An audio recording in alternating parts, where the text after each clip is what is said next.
बिस्मिल्लाहिर्रहमानिर्रहीम, अस्सलाम वालेकुम। मैं असदुल्ला खान हूँ। वैसे तो डी चौक पर हुकूमत को गोलियां ही नहीं चलानी चाहिए थी, और आज भी सबसे बड़ा सवाल यही पैदा हो रहा है कि गोली क्यों चलाई।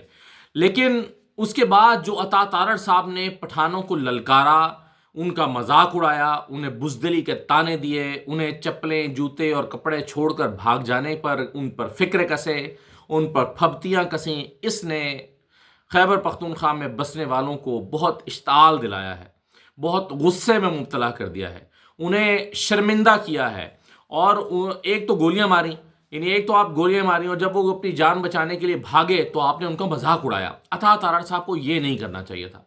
अता तारड़ साहब को बहुत गलती हुई हुकूमत से, हो गया, आपने उनको मार भगाया, आपको रिग्रेट करना चाहिए था, या आपको दिल में अफसोस होना चाहिए था। उल्टा आपने वहां जाकर मजाक उड़ाया, ये देखो गाड़ियां छोड़ के भाग गए, ये देखो चप्पले जूते छोड़ के भागे, ये देखो अपने कपड़े छोड़ के भागे, ये देखो इनका मुंह तो इधर था, इधर को हो गया, गाड़ियां यहाँ खड़ी हैं, ये हो गया, वो हो गया। ये सब करने से क्या हुआ है कि बहुत इश्ताल है लोगों में, गुस्सा है, शर्मिंदगी है। और हम जानते हैं पश्तून कल्चर को कि उन्हें जब उनको इस तरह से ललकारा जाता है तो फिर वो गुस्से में मुब्तला होते हैं। बदले का एक कॉन्सेप्ट वहाँ पर मौजूद है, जो कि अनफॉर्चुनेटली यानी इस तरह के हालात पैदा किए गए हैं, जो जिसके नतीजे में अली मीन गंडापुर को और बाकी मेंबरान सूबाई असम्बली को वो तकरीरें कल करना पड़ी हैं जो नहीं होनी चाहिए थी, सिर्फ इसलिए कि अपने लोगों का गुस्सा वो ठंडा करना चाहते हैं, सिर्फ इसलिए उन्हें बताना चाहते हैं कि हम बेगैरत नहीं हैं, सिर्फ वो ये बताना चाहते हैं कि हमें ललकारा जा रहा है तो हम बदला लेंगे। ये सब बातें करने के लिए जो अली मीन गंडापुर, जो वज़ीर आला हैं खैबर पख्तूनख्वा के, उन्होंने जो तकरीर की है वो बहुत से लोगों के लिए बहुत अलार्मिंग है। यानी देखें, जो उन्होंने कहा कहीं ऐसा ना, उनकी पूरी तकरीर का जो लुब्बे लुबाब है वो ये है कि कहीं ऐसा ना हो कि हम भी जो है वो हम भी ये ऐलान कर दें कि ऐसा है तो फिर ऐसा ही सही। उन्होंने कहीं ऐसा ना हो कि हम कह दें कि भाई तुम अगर ऐसा करोगे तो फिर हम भी ऐसे ही करेंगे। यानी पूरा लुब्बे लुबाब ये था कि हम बदला लेंगे, पूरा लुब्बे लुबाब था कि असलहा लेकर आएंगे, गोली चलाएंगे। ये उनकी पूरी तकरीर थी। उन्होंने कहा कि तुम्हारी गैरत मैंने देखी हुई है, यानी हमें गैरत को ललकार रहे हो, हमारी गैरत का ताना दे रहे हो, तुम्हारी गैरत मैंने देखी हुई है। कच्चे के डाकू पकड़े नहीं जाते, मासूम पर गोलियां चलाते हो।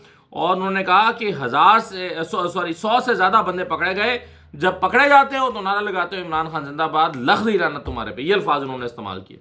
उन्होंने कहा कि तुम फिर काहे के मर दो कि तुम जो है वो जब पकड़े जाते हो, पुलिस वालों को पकड़ा गया तो उन्होंने इमरान खान जिंदाबाद का नारा लगाया। इतनी तुम्हारी गैरत है, ये इतने तुम दलेर हो कि पकड़े जाने पर कम से कम फिर अपने नुक्ते पर खड़े तो रहो। फिर इमरान खान, अपनी जान बचाने के लिए इमरान खान जिंदाबाद का नारा क्यों लगाते हो? फिर उन्होंने कहा कि इमरान की रिहाई जल्द से जल्द चाहिए, हर हाल में चाहिए, वरना जो तुम गोलियां मारते हो हम भी गोली का जवाब गोली से देंगे, हम तैयार होकर आएंगे, इसके जिम्मेदार तुम होगे। वो क्या, और पूरी तकरीर में बार बार उन्होंने दोहराया, हम असला उठाएंगे, हम गोली का जवाब गोली से देंगे। ऐसा ना हो कि हम गोलियां चलाएं और फिर तुम्हें जवाब दें जो तुमने दिया है। और बार बार वो इस तरफ इशारा कर रहे हैं। मैं यकीन करता हूं कि शायद यकीनन वो ऐसा नहीं करेंगे, और यकीनन असले का गोली का जवाब गोली से नहीं आएगा। लेकिन उन्हें ये सब कहना पड़ रहा है अपने लोगों को सेटिस्फाई करने के लिए, अपने लोगों का गुस्सा ठंडा करने के लिए। अली मीन गंडापुर को ये सब कहना पड़ रहा है। और उन्होंने कहा कि मैं बहैसियत वज़ीर आला ये बात कर रहा हूं, फिर बेशरम और बेगैरत कहते हैं कि भाग गए। यानी वो कहते हैं कि हमें ये बताना दिया जा रहा है। और जैसे कि मैंने कहा कि ये जो अता तारड़ साहब ने वहां पर जाकर अपनी परफॉर्मेंस दी वो गैर जरूरी थी, और उसके नतीजे में गुस्सा आया है लोगों को। यानी ये कहना कि ओ भाग गए भाग गए भाग गए, इससे आप गुस्सा दिलाते हैं कि आओ फिर आओ देखते हैं तुम क्या करते हो। तो वो कहते हैं कि फिर बेशरम और बेगैरत हमें कहते हैं कि हम भाग गए, तुम हम पर गोलियां चलाते हो तो ये बेचारे क्या वहां पर खड़े रहते? अपने कारकुनों के बारे में वो कह रहे हैं। फिर उन्होंने कहा कि हम असला उठा के आएंगे तो फिर देखेंगे कौन भागता है। अब ये खुल्लम खुल्ला एक सूबे के चीफ मिनिस्टर कह रहे हैं कि हम असलहा लेकर आएंगे, तुम गोलियां चलाओगे, हम तुम पर गोलियां चलाएंगे। ये तो खाना जंगी है, ये तो एक जंग की सी सूरत हाल है। ये हालात किस तरफ जा रहे हैं, ये किस तरफ ले जाए जा रहे हैं? हुकूमत की आकिबत नाअंदेशी और अहमकाना रवैये ने एक सूबे को कहां ला खड़ा कर दिया है। पहले ही मैं अक्सर केपी जाता हूं तो लोग कहते हैं कि हमें इतने शिकवे हैं रियासत से कि हम इमरान खान ने हमें जोड़ दिया रियासत से, हम दोबारा जुड़ गए, वरना हमारे तो सीनों में दाग है, हमारे सीनों में शिकवे हैं जो हम भूलते नहीं हैं। لیکن عمران خان کی وجہ سے ہم یہاں پر کھڑے ہو گئے. اب آپ عمران خان کو ظلم کا نشانہ بنا کر پورے صوبے کو خود سے دور کر رہے ہیں. خدا کے لیے اس بات کو سمجھیں.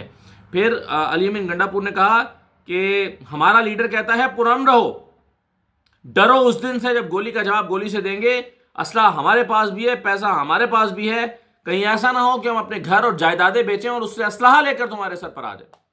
پھر انہوں نے کہا کہ گورنر راج لگانا ہے تو لگا دو، اس کے بعد تم صوبے میں رہ کر دکھاؤ، پھر دیکھتے ہیں کہ صوبے میں کیسے رہو گے. یعنی ان کا اشارہ اس طرف ہے کہ لوگوں کے اندر پھر اتنی نفرت ہے کہ وہ پھر اپنا مینڈیٹ کو اس طرح سے اس کی بے حرمتی برداشت نہیں کریں گے. پورا خیبر پختونخوا نے 2/3 میجورٹی دی ہے پی ٹی آئی کو، پورا مینڈیٹ دیا ہے.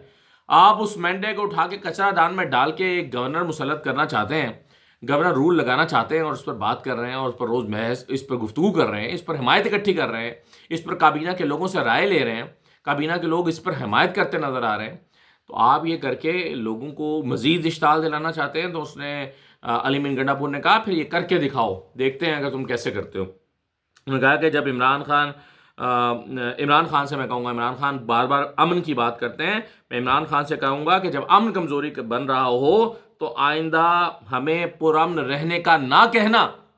یہ ساری باتیں علی امین گنڈا پور نے بطور چیف منسٹر صوبائی اسمبلی کے فلور آف دا ہاؤس پر کھڑے ہو کر انہوں نے یہ ساری باتیں کہی ہیں جو بہت تشویشناک ہیں اور بہت ہی پریشان کن ہیں. اور ایسے میں جو ہے وہ بار بار اسلحہ اٹھانے کی بات کرنا، بدلہ لینے کی بات کرنا، گولی کا جواب گولی، اور صرف علی امین ہی نہیں، باقی لوگوں نے بھی جو تقریریں کی ہیں، ایم پی ایس نے تقریروں کا، جب بندوق کا جواب پھر بندوق سے دیا جاتا ہے تو پھر یہ ہوتا ہے وہ ہوتا ہے. سخت باتیں کی، سخت باتیں. اور وہ ساری باتیں جو یقیناً نہ ریاست کو پسند آئی ہیں، نہ اداروں کو پسند آئی ہیں، نہ حکومت کو پسند آئی ہوں گی. لیکن یہ کیوں ہو رہا ہے؟ یہ نوبت کیوں آئی ہے؟ یہ صورتحال کیوں پیدا ہوئی ہے؟ لوگوں کے اندر غصہ پہلے بھرا گیا ہے حکومت کی طرف سے، جب ان کو مارا پیٹا گیا، بھگایا گیا، پھر اس پر عطا تارا نے جا کر ان کا مذاق اڑایا، اور اب لوگ غصے میں ہیں. اور علی امین گنڈا پور اس غصے کو ایک راستہ دکھانے کی کوشش کر رہے ہیں. اب آپ دیکھیے ایک منڈی بہاؤدین کا نوجوان جس کو کنٹینر سے اوپر دھکا دے کے نیچے گرایا گیا، اب اس کے بھائی کا ویڈیو پیغام آیا، بھائی نوید ہے، اس نے کہا کہ جی طاہر عباس جس کو گرایا گیا تھا، جس کے دونوں بازو ٹوٹ گئے، اس نے کہا کہ اس کو بھی غائب کر دیا گیا ہے، 70 سالہ والد کو بھی غائب کر دیا گیا ہے، چچا تایا سے رابطہ نہیں ہو رہا، بہنوئی بھی اٹھا لیے گئے ہیں، اور باقی رشتہ دار تالے لگا کر غائب ہو گئے ہیں کہ ان کو بھی نہ اٹھا لیا جائے. کیا قصور ہے اس بیچارے کا؟ آپ نے مطلب اس کو مارا، اس کی ویڈیو جاری ہو گئی یا لیک ہو گئی، اور اس کو ویڈیو وائرل ہو گئی، اور اس کے بعد بجائے اس کے کہ اس پر افسوس کا اظہار کرنے کا، حکومت ایک جملہ جاری کر دیتی اور کہتی کہ جی ہمیں افسوس ہے، یہ نہیں ہونا چاہیے تھا، لیکن اس مومنٹ پہ یہ ہو جاتا ہے. کچھ بھی کہہ دیتی، کوئی اور طریقہ، کوئی نرم لفظوں میں کچھ کہہ دیتی، معذرت خانہ رویہ اختیار کر لیتی. ایسا کرنے کی بجائے الٹا دھونس جمائی جا رہی ہے، بندے اٹھائے جا رہے ہیں. کیوں بھئی؟ اب وہ کیا کریں؟ اب آپ کو ہم سے کیا تقاضا ہے؟ وہ بیان دے دیں کہ نہیں جی میں تو غلطی سے گر گیا تھا، یا میرا قصور تھا. کیا چاہتے کیا آپ اس شخص سے؟ وہ کیا کرے؟ وہ مر جائے، وہ زمین بوس ہو جائے، کہاں چلا جائے؟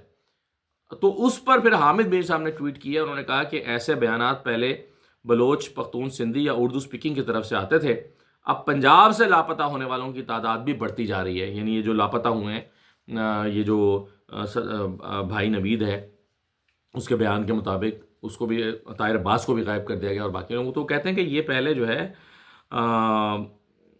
یہ دوسرے صوبوں سے بیانات آتے تھے، اور اب پنجاب سے بھی لوگوں کو غائب کیا جا رہا ہے.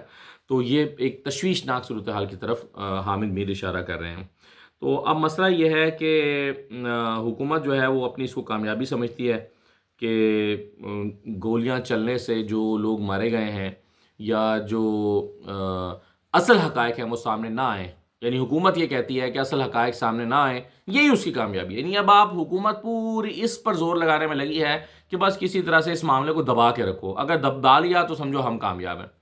ریاست پوری ریاست جو ہے وہ زور لگا کر یہ ثابت کرنے میں لگی ہے. تو بہت ہی افسوسناک اور تشویشناک صورتحال ہے. اجازت دیجیے، اللہ حافظ.